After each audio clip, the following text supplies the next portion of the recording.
Are you ready to increase your retention and revenue and convert website traffic to clients? Then you're ready for Maya.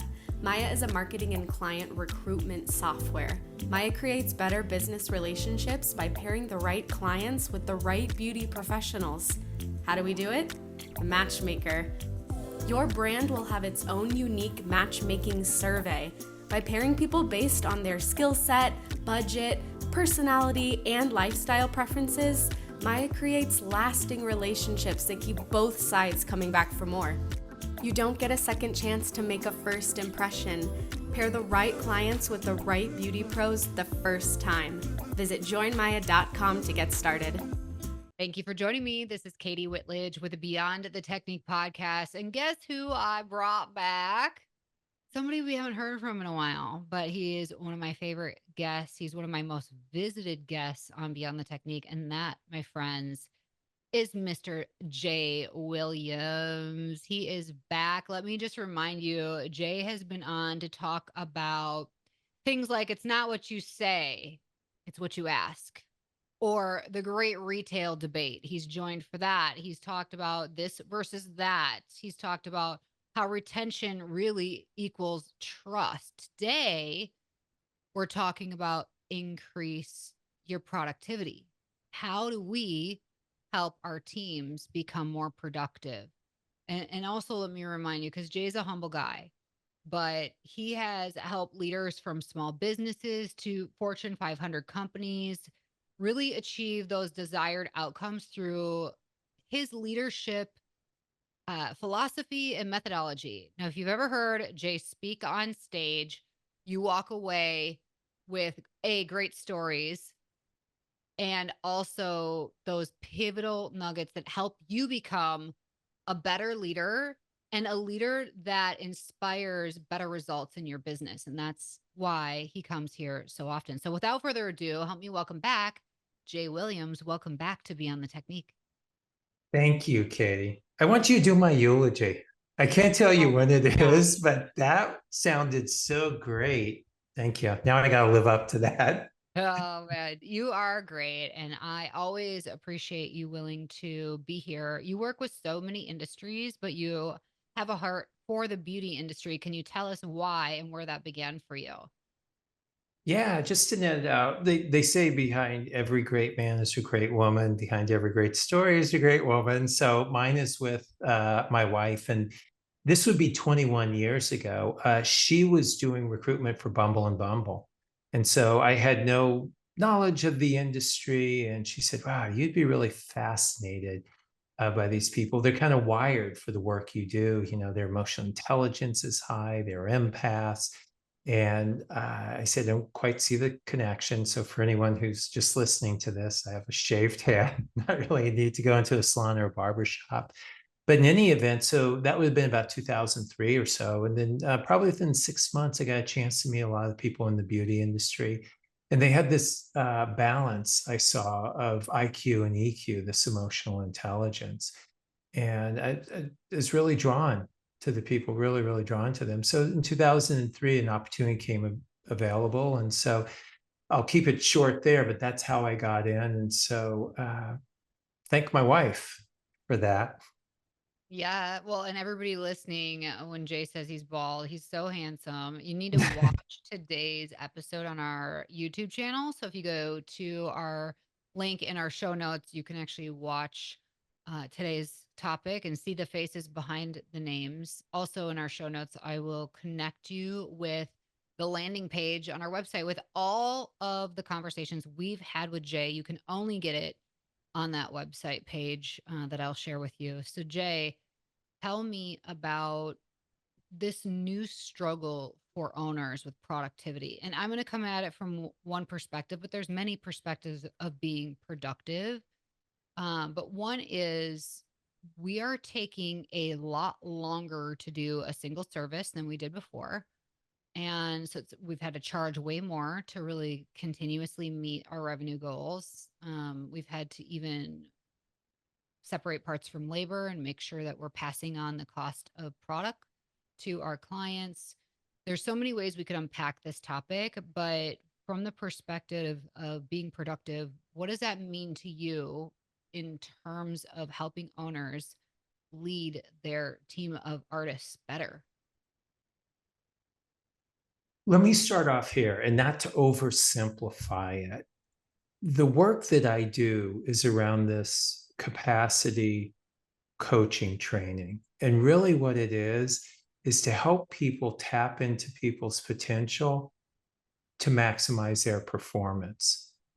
And so I share that with you in response to your question, because I think that is the opportunity. And humanity's scalable. I mean, what we experience in the beauty industry, they experience in engineering and technology and biotech. So when I share this with you, I think you'll see the universal applicability is that when we look at our workforce now, we need them to be more productive. And I think the tools are in place to do it. And I think let me just talk specifically to this industry with owners, is that they hire people based on their potential. Some people it's to fog a mirror, but for most people, they're hiring them in the interview process. They see their work experience, their education, their skills. And so based on that, they're hiring this great potential. What's missing is the results piece of this. And so with the work that I do, it's giving people the thinking first and foremost, and then the skills and the confidence to take this potential and turn it to something that has tangible results to it and productivity. So let me just pause there. Did I just Yeah. throw up on you, or did that No, it's land? great. I think hiring for the right mindset and really working on mindset is critical for culture fit, hiring based on character, the potential thing, totally get it. Skills we can develop, that takes time and experience and just putting in the work, the showing up, the commitment. The results part, one of my questions is, do you feel like, and this is across every industry, that we've kind of moved the goal line up? Like we expect less. And so maybe we're getting less. Like we've been told how much autonomy we need to give or how much flexibility or all these things. So now the results aren't the same because we don't have the same demands. Like what are your thoughts on that? I think what's important if you're a leader is not to move the goal line. That part I wouldn't pivot on. How you get there, I think we're going to have to become flexible as leaders. And so when you talk about some of the things that have evolved, I think flexibility, certainly in scheduling, we hear that. I think their relationship with who they work with and for has changed as well. And so, for those of you in the salon industry, I was talking with a group the other day, and for those of you who are listening, just say that you were 50 or over. You've heard this before. When you hit the floor, it's showtime. So whatever's going on in your personal life, that takes a back seat. There's a generation now that, and this is what was shared with me, is that was inauthentic as a generation because you weren't being transparent and honest. And what they want is they want to bring their emotions and whatever's going on into the workplace and into their relationships in an effort to be authentic. And so I share those things as an example of the goal line can't change. I mean, as an owner, there's an element of profitability that has to exist. It has to exist for your people, certainly who work for you. It has to exist for you. It has to exist for your clients, especially if you're going to continue to evolve in the way the experience looks. And so for anyone who's listening, I would not, if you were asking me, look to move the goal line. So forgive me if a sports analogy is not appropriate. If you look at a football field, there's not been a time, at least in the time that I've been on this earth, where they've moved the goal line. It's still the same. Now, the rules have changed within the goal lines. And so if you're a leader, I think if you're going to maximize the productivity of your people, which is your ultimate goal as a leader, is how do I maximize the productivity? How do I get everything I can out of these people? Is that it's going to require this capacity coaching skill set.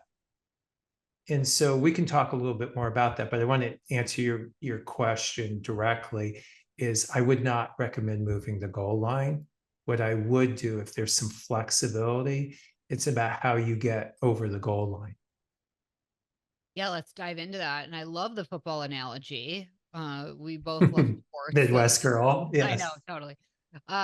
So good analogy because the rules of football have changed to be Mhm. more safe in other ways as well, but the expectation is still to make touchdowns and win games. So, to be champions, and that does take the right leadership, the right programming. So for a salon owner who, and by the way, everybody that listens to this podcast, they're so committed to their company and to their team that they'll do what they're told is the best and right things to do. Like everybody here wants to be great, wants to be better. How do we show up to coach everybody without putting in more red tape or more processes in place that can sometimes stall or make things overly complex and slow things down? What are your thoughts on that?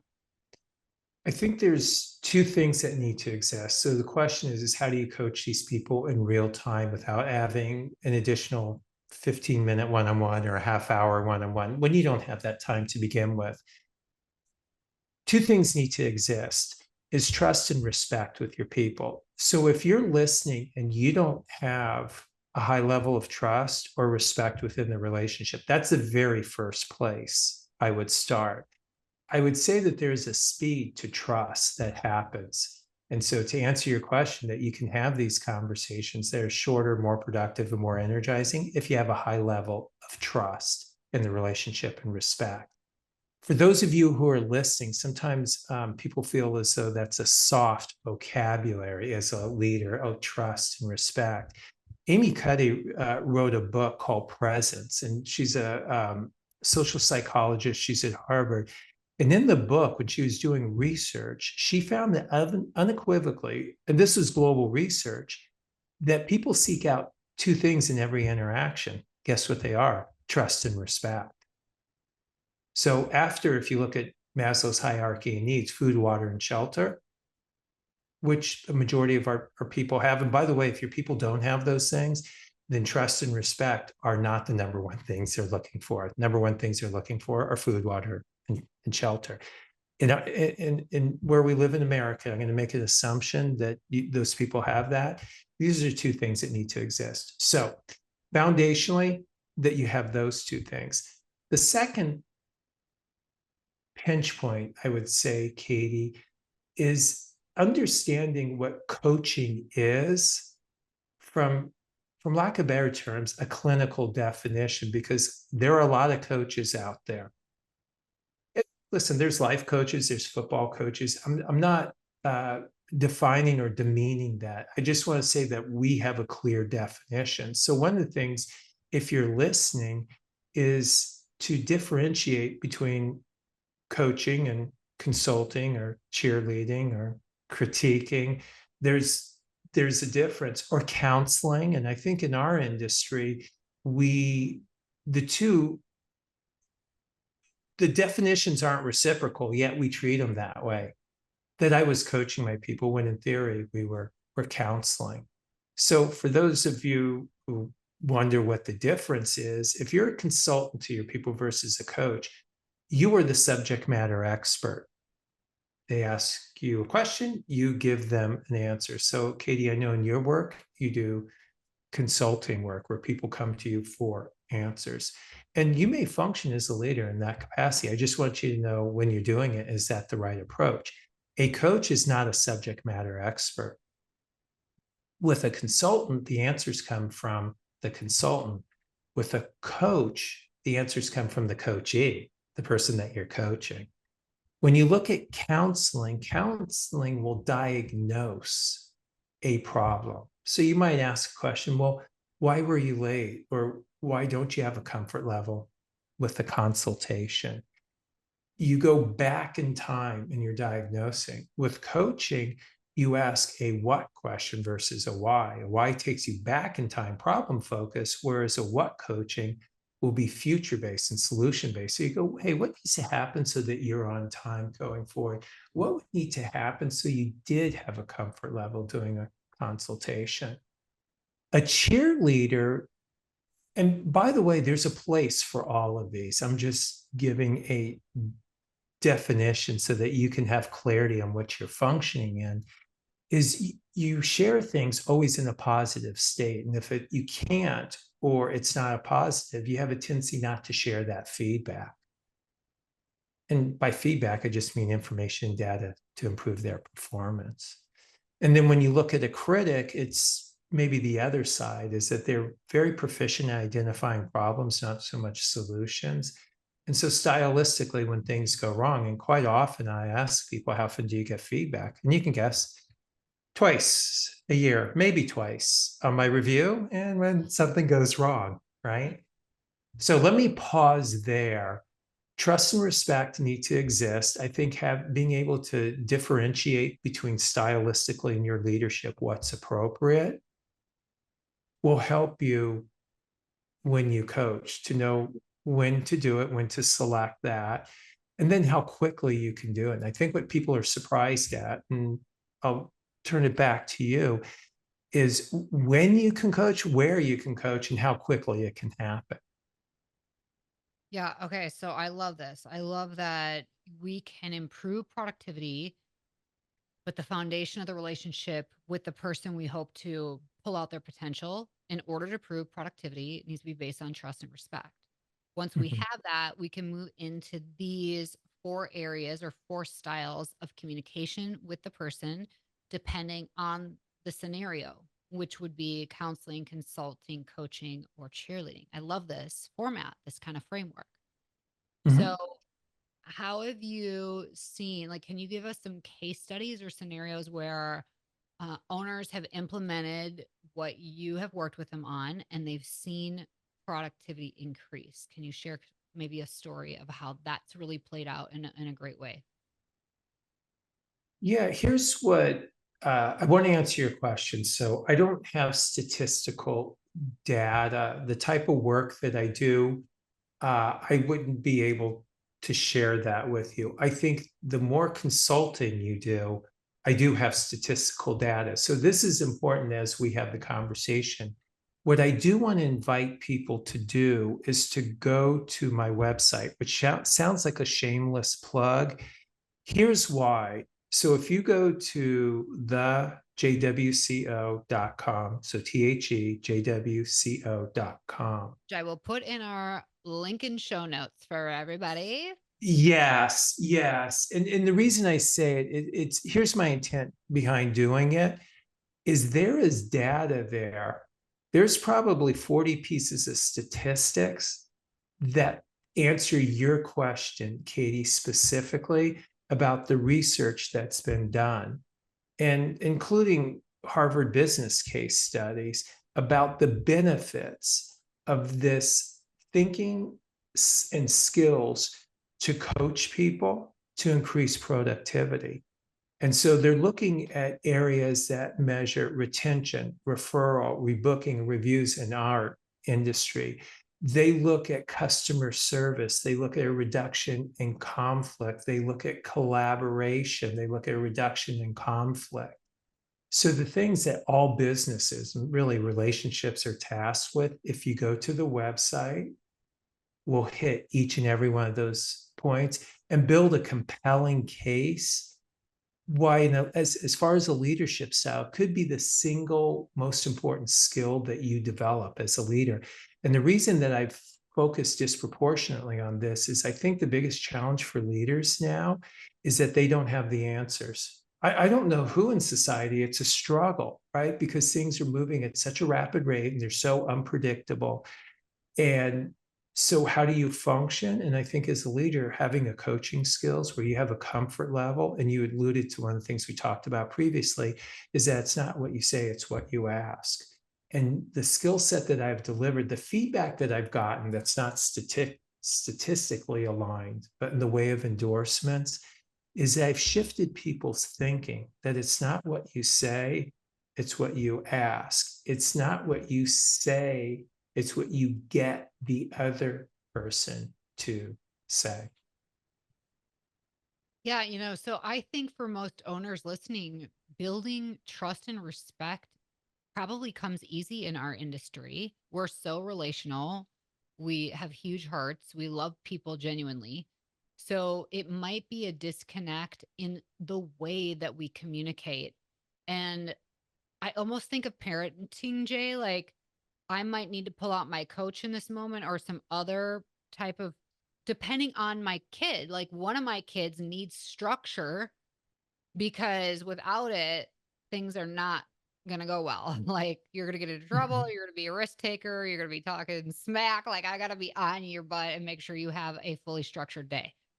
My other kid goes with the flow, knows right. You know what I mean? Like, so how do we equip owners?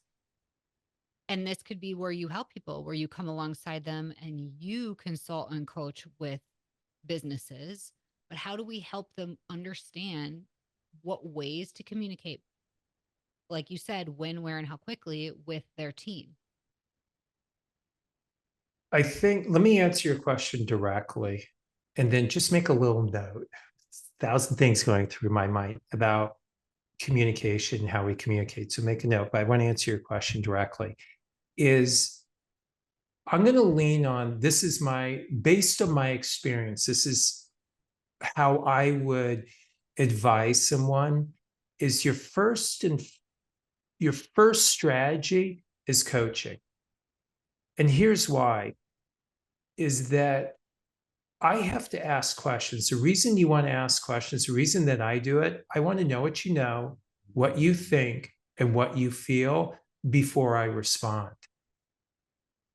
There's a tendency for us to think that someone needs to be told what to do.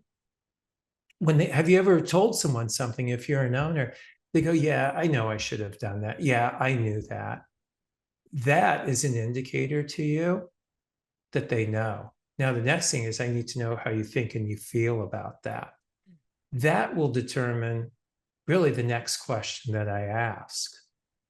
And so it's imperative, I believe, to be an effective leader is that you lead with a question versus a statement. So I would not lead as a consultant. I would not lead as a critic. I would not lead as a cheerleader. So even as a cheerleader, someone said, oh, you did a really great job.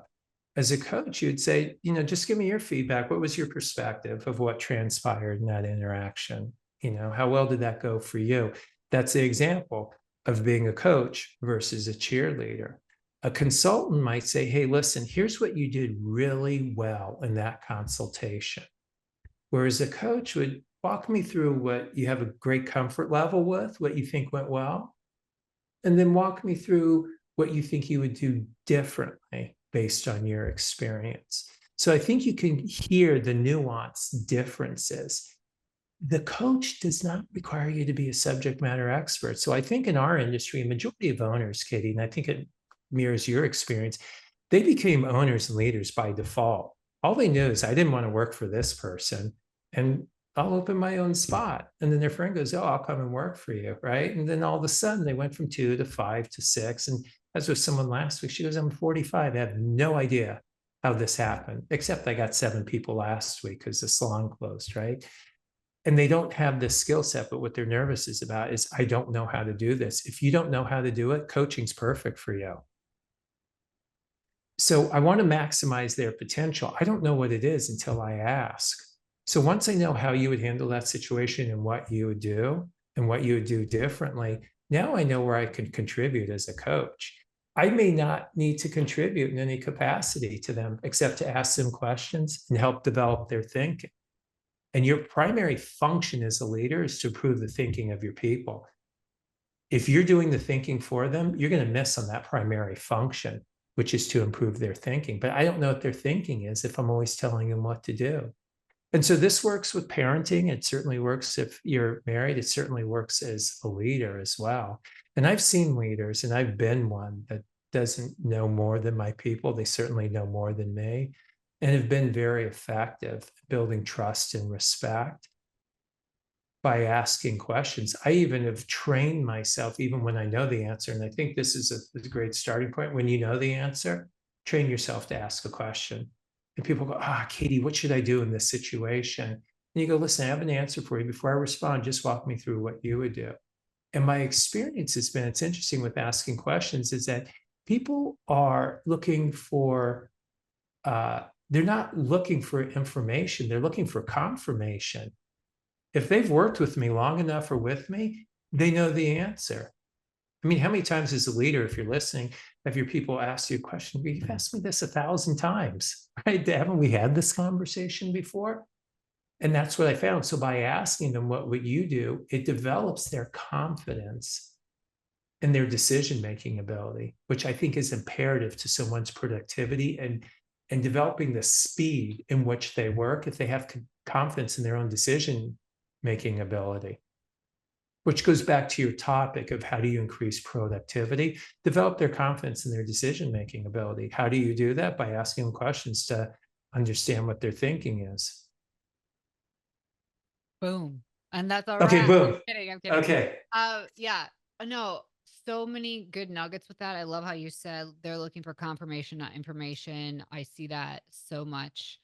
Um, I think what I'm hearing is for you to increase your team's productivity, you have to be willing to put the time and energy into more personalized engagement and listening to the feedback and the opinions and having those debriefs with your team members. And for some owners that may, like you just said, have a team now of 45, that could be like, where do I even begin? So maybe you begin with your leadership team to start and equip your leadership team to take it and spread that same approach throughout the team. So it's not all on just one person. What are your thoughts on that? Yeah, I think it's brilliant. Listen, for anybody listening, Katie and I had the conversation. We're both faith-based people, right? It's not as though Jesus took this message on his own. He got these early adopters. He got these 12 people. One of them you couldn't rely on, but for those of you who, for those of you who know the Bible, that'll be very funny. For other people, though, I don't know what you're talking about. That being said, I think that model could be replicated. So I think if you have the luxury of having a leadership team where you have one or two in your leadership, to your point, for them to develop these skills, and this is where I work with your audience, is working with their leadership team. So now I just got off a call before. They have 3 locations. They're on their 4th, and now we're working with the leadership team, and we just have calls with them. And so what we're doing is that they're bringing their challenges, and I'm showing them this framework that they can use, because here's what's important, and I will share with you. When you go on my website, you will see this. My goal is to train you so well that you don't need me. You put me right out of a job. And so what I share with you, I want to be simple, executable, and sustainable. And I believe this capacity coaching training will be simple, executable, and sustainable. And so I would start with these early adopters if this is your leadership team, and it gives you a chance to practice it. If you don't have the luxury, you have a 5 or 6 person or 3 or 4 person, you have 10 people and you don't have that, practice it in your own personal life. Just start asking questions. When your kid comes home and he goes, you know what, Mom, where is, my homework? Where is it? Just tell him, listen, just tell me where you've looked, or tell me where you're thinking we should look. Start doing it with everybody. And again, the reason you're asking questions, I want to know what you know, I want to know what you think, and I want to know what you feel before I even respond. Let me leave you here, and then I'll turn it back over to you. Sorry, I get a little excited. I need to calm down here. It's the most effective communicators communicate from the other person's perspective. You can't do it until you first understand it. So even if I'm communicating with a 5-year-old or a 7-year-old or a 15-year-old or a 50-year-old, it's still the same framework as I ask questions to understand, so that when I do communicate, and you talked about how do I do it with a large team or different people. Dr.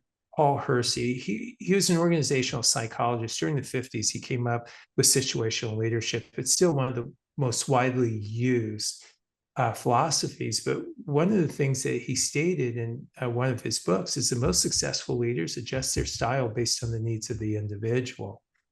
And so I think it's important as you listen, you don't adjust your values. Let me just dive into this a little bit.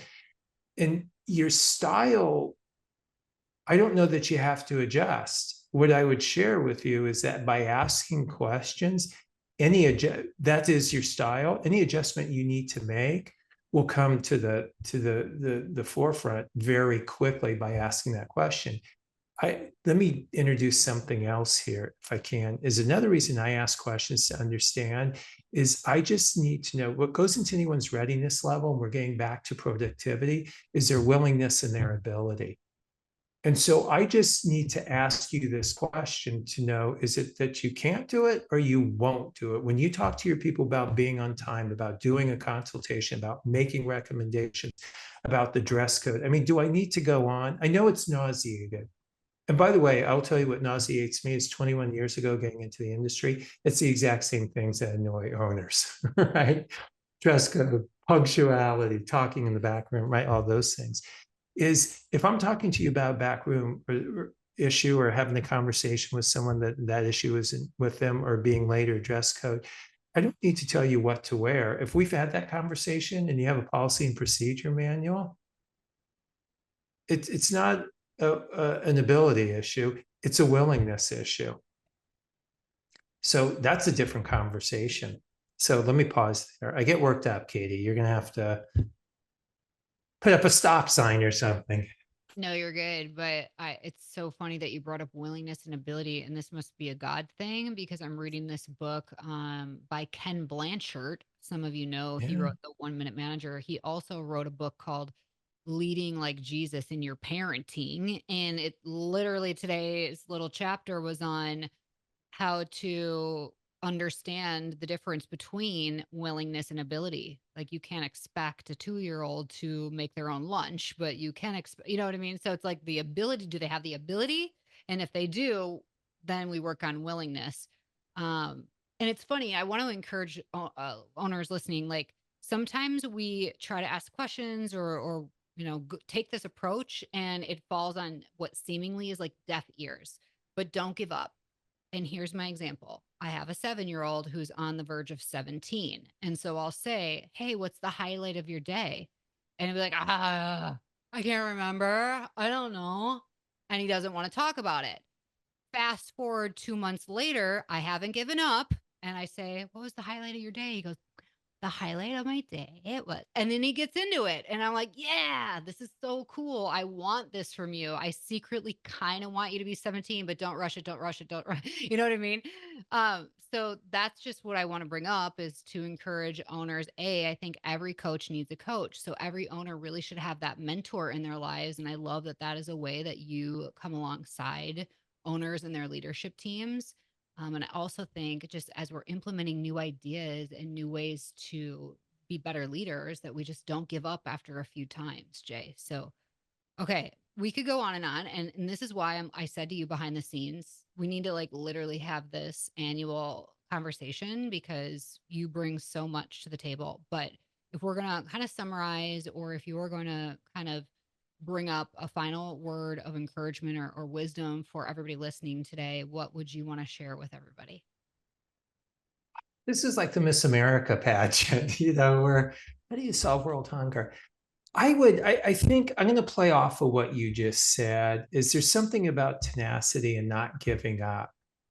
And so, with asking the questions, if you leave today and people say, "Well, how do you ask questions?" And one of the things that I get, they say, "Well, I can never ask questions like you." Realize you're seeing somebody who's been doing this for years. I mean, it is practice. It was a matter of starting with shifting my thinking, not the behavior. So if you leave today, I don't want to give you a behavior to do. I just want to shift your thinking that it's not what you say, it's what you ask. And if you're not sure how to do that, whatever you are thinking, just turn into a question. So if you're thinking, you want to say, you know what, we've had this question 100 times. I can't believe we're having this conversation. I'm sorry, we're having this conversation again. An example is just asking what would need to happen so that we never have this conversation again. So it doesn't take more time or effort. I want to leave this caveat. So what I want to leave you with to answer your question is to shift your thinking. It's not what I say, it's what I ask. Whatever you're thinking, turn it into a question. And here's what's imperative about a question where I've seen an impasse for people. A question can't be curious and accusatory simultaneously. Hmm.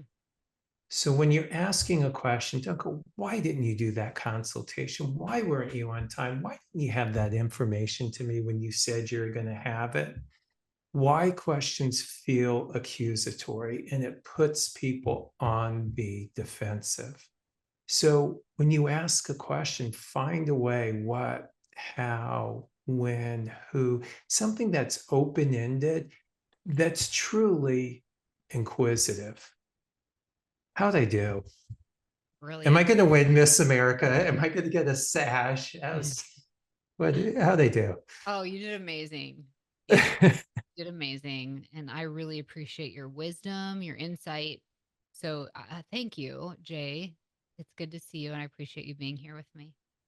It's great to see you. It's been so much has changed since I saw you last, which we chatted Mhm. about, and all for the good. By the Cheers. way, I'm going to leave it here, but I have a client who's working with you. I just Hey, found out this week, and they are very, very excited.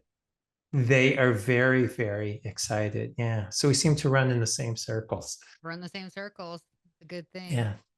Yes. Awesome. Well, thank you all for joining us here week after week. Go to the links in our show notes to get all the goodies that we talked about today, like Jay's website and all the past podcasts that we've gone through together. There's just so much of value in this. And please connect with Jay to set up that conversation to see if he working with your leadership team is a great fit. To me, it's a no brainer.